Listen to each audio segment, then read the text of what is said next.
Excel में error testing functions वो functions होते हैं जो चेक करते हैं कि किसी सेल या वैल्यू में कोई स्पेसिफिक टाइप का एरर है या वैलिड रेफरेंस है। ये फंक्शंस एरर डिटेक्शन और हैंडलिंग में मदद करते हैं, जिससे कैलकुलेशन और डेटा एनालिसिस में एक्यूरेसी मेंटेन रहती है।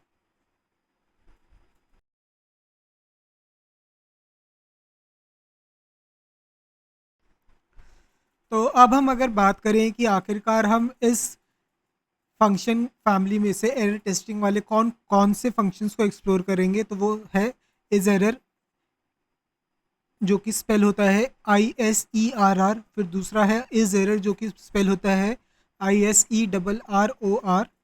फिर तीसरा फंक्शन है इज रेफरेंस, और फाइनली हम देखेंगे इज एनी फंक्शन को एरर टेस्टिंग फंक्शंस के अंदर।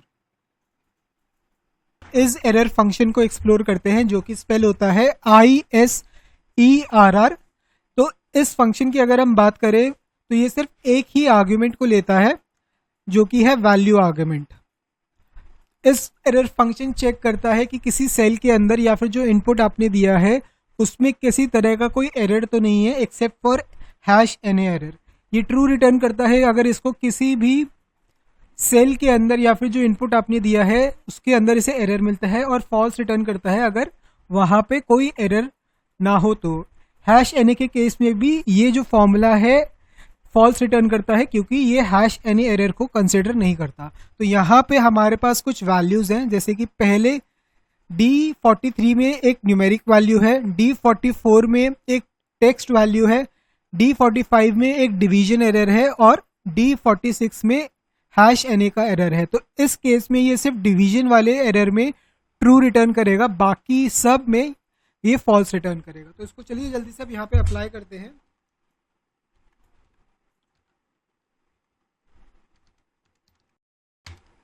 इसके पहले पैरामीटर में खाली उस सेल का रेफरेंस दूंगा जिसके अंदर की वैल्यू को मुझे इवैल्यूएट करना है। ब्रैकेट को क्लोज करेंगे, कंट्रोल प्लस एंटर की मदद से मैं एक ही बारी में सारे सेल्स के अंदर इस फॉर्मूले को अप्लाई कर दूंगा। अब बात करते हैं इस एरर फंक्शन के बारे में, जो कि स्पेल होता है ISERROR।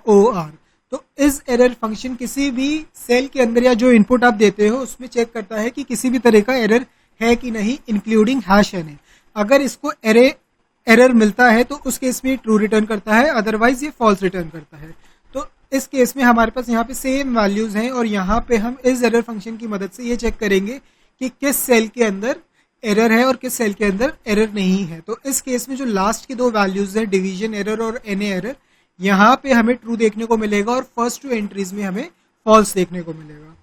तो जल्दी से इस फॉर्मूले को अप्लाई करते हैं। पहले मैंने इन चारों सेल को सिलेक्ट कर लिया है जिसके अंदर मैं ये फॉर्मूला अप्लाई करना चाहता हूँ। उसके बाद मैं पहले सेल के अंदर रेफरेंस दूंगा, अपना पहला रेफरेंस, और उसके बाद कंट्रोल प्लस एंटर की मदद से एक ही बारी में बाकी के सेल में इस फॉर्मूले को अप्लाई कर दूंगा। तो अब देख सकते हैं जो फर्स्ट 2 वैल्यूज है यहाँ पे इस एरर फंक्शन ने फॉल्स दिया है, और लास्ट की 2 एरर वैल्यूज है यहाँ पे हमको ट्रू मिला है। अब हम बात करते हैं इस रेफरेंस फंक्शन के बारे में। तो इस रेफरेंस फंक्शन ये चेक करता है कि किसी सेल का अंदर या फिर जो इनपुट हमने दिया है वो एक वैलिड रेफरेंस है कि नहीं। ये ट्रू रिटर्न करता है अगर इसको एक वैलिड रेफरेंस मिलता है, और फॉल्स रिटर्न करता है अगर इसे एक इनवैलिड सेल रेफरेंस मिलता है। यहाँ पे सेल रेफरेंस से मेरा मतलब है सेल का एड्रेस या फिर कोई कॉन्टिन्यूस रेंज का एड्रेस, वो वैलिड होना चाहिए, तभी ये जो फंक्शन है वो ट्रू रिटर्न करता है, अदरवाइज ये फॉल्स करता है रिटर्न। तो चलिए अब हम इसे एक एग्जांपल की मदद से देखते हैं। यहाँ पे मैं इन दोनों सेल्स के अंदर इस रेफरेंस का जो फॉर्मूला है उसे अप्लाई करूंगा कुछ इस तरीके से। यहाँ पे मैं सेल J72 का रेफरेंस दे रहा हूँ और इस सेम फॉर्मूले को ऊपर से लेके नीचे कॉपी करूंगा, और यहाँ पे मैंने जो रेफरेंस दिया है वो दिया है J73 का। इन 2 सेल्स को मैं हाईलाइट कर देता हूं ताकि हमें पता रहे हम किन सेल्स की बात कर रहे हैं। अब इन 2 सेल्स में से अगर मैं सेल J72 को डिलीट कर दूं या फिर मैं एक शिफ्ट कर दूं से लेफ्ट हैंड साइड, तो यहाँ पे जो मेरा फॉर्मूला है वो फॉल्स रिटर्न कर रहा है, क्योंकि अब इसके अंदर एक वैलिड रेफरेंस नहीं है। जिस सेल को ये रेफर कर रहा था उस सेल को शीट से डिलीट कर दिया गया है, तो अब यहाँ पे ये जो वैल्यू देगा वो देगा फॉल्स की, और नीचे वाला जो सेल है वहां पे ट्रू ही रहेगा, क्योंकि सेल J73 अभी भी अपनी प्लेस पे है।